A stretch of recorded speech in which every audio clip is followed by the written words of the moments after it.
Vamos a hablar sobre el teorema de Pitágoras, las distintas aplicaciones que tiene, cómo se maneja un triángulo rectángulo, cuáles son sus partes y las aplicaciones que tiene.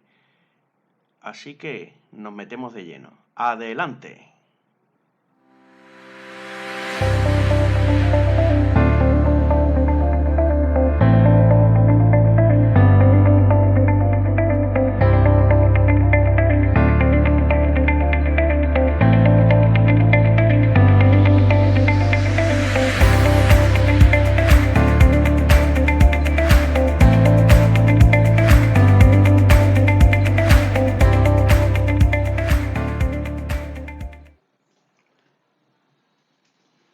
En primer lugar, vamos a hablar del propio teorema enunciándolo.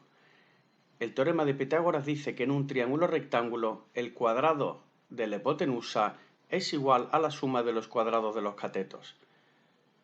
La fórmula general viene dada por a al cuadrado, hipotenusa al cuadrado, es igual a b al cuadrado, cateto 1 al cuadrado, más c, que es el cateto 2 al cuadrado. Es importante que sepamos que los lados que forman ese ángulo recto, el ángulo de 90 grados, son los catetos. El lado situado frente a ese ángulo recto de 90 grados es la hipotenusa. Vamos a ver este primer triángulo rectángulo donde vamos a ver la ubicación, la localización de los catetos y la hipotenusa. En primer lugar, localizamos el ángulo de 90 grados. Los lados que forman ese ángulo de 90 grados son este cateto 1 y este cateto 2. Frente a esos dos catetos, frente a ese ángulo recto, tenemos la hipotenusa. Hipotenusa que llamamos A, cateto 1B, cateto 2C. Vamos a ver este otro triángulo rectángulo girado con respecto al primer triángulo. Localizamos el ángulo de 90 grados, cateto 1, cateto 2, lado enfrentado al ángulo recto, es la hipotenusa que llevamos A, cateto 1B, cateto 2C. Vamos a ver este otro triángulo rectángulo en el que ya no vamos a marcar los catetos, sino que directamente localizamos frente al ángulo recto la hipotenusa, cateto 1 y cateto 2. Es importante que sepáis que el lado más largo, el de mayor longitud, es la hipotenusa, como podemos ver en estos tres triángulos rectángulos que hemos trabajado. Vamos por último a ver este último triángulo rectángulo. Lado de ángulo de 90 grados, lado situado frente a él es la hipotenusa. Hipotenusa A, cateto B, cateto C. Vamos a seguir viendo aplicaciones del teorema de Pitágoras y nos podríamos preguntar, ¿para qué quiero yo saber el teorema de Pitágoras? Muy bien, pues aparte de para probar la asignatura, nos viene bien el teorema de Pitágoras para hallar las superficies de determinadas figuras, como este triángulo rectángulo que tenemos que de hipotenusa tiene 10, cateto 1, 8 y cateto 2 desconocido. Para ello aplicamos el teorema de Pitágoras para que sepamos que la base por la altura es el área, la superficie de este triángulo. La base desconocida, que es c, que vamos a hallar aplicando el teorema de Pitágoras. A al cuadrado es b cuadrado más c cuadrado, donde 10 al cuadrado es igual a cateto 1 al cuadrado, que es 8 al cuadrado, más c al cuadrado, que es el cateto 2 al cuadrado. Pasamos el 8 al cuadrado, que son 64, restando al primer miembro, y nos queda que c al cuadrado, este lado al cuadrado es el 36. Le hacemos la raíz y nos queda que ese cateto vale 6. De forma que ya podemos aplicar el área de este triángulo rectángulo, que es la base, que acabamos de hallar que es 6 por altura partido por 2. 8 por 6 partido por 2, 24 metros cuadrados.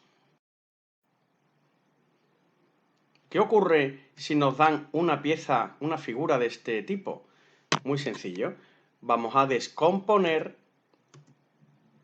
esta figura en estas dos. Triángulo rectángulo en la parte superior y abajo un rectángulo de lado 12 y base desconocida.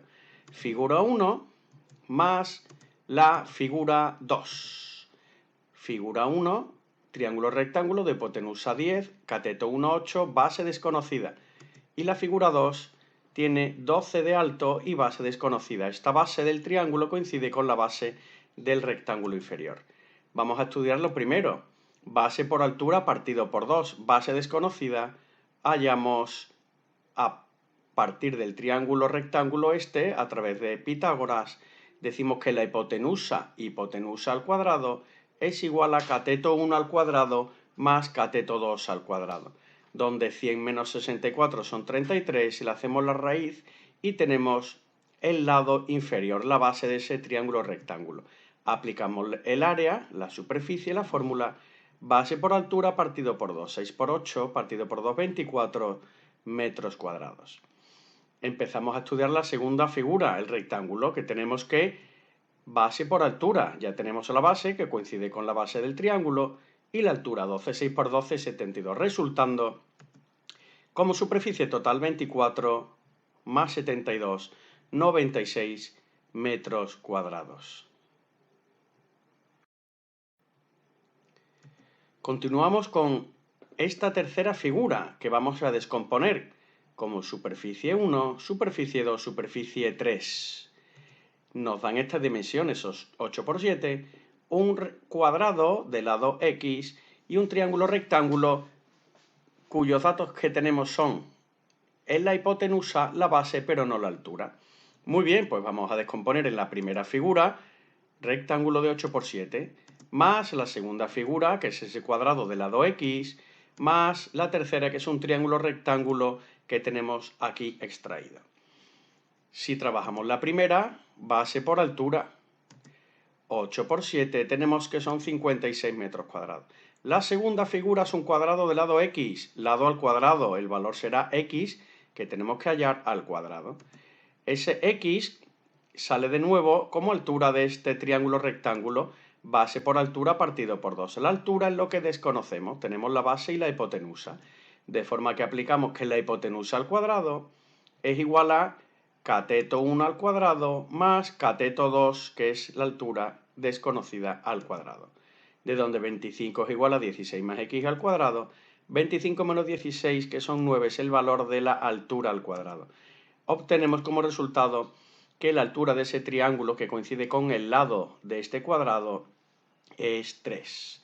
Nos vamos a esta parte de la hoja para sintetizar que la superficie 1 son 56 unidades cuadradas, el cuadrado son 3 al cuadrado, lado al cuadrado, y la superficie del triángulo rectángulo base por altura partido por 2, que son 6. Sumando las tres superficies, obtenemos que 56 más 9 más 6 son 71 unidades. Muy bien, pues por mi parte eso es todo. Espero que os haya valido como ayuda para el manejo del teorema de Pitágoras y hasta otro momento.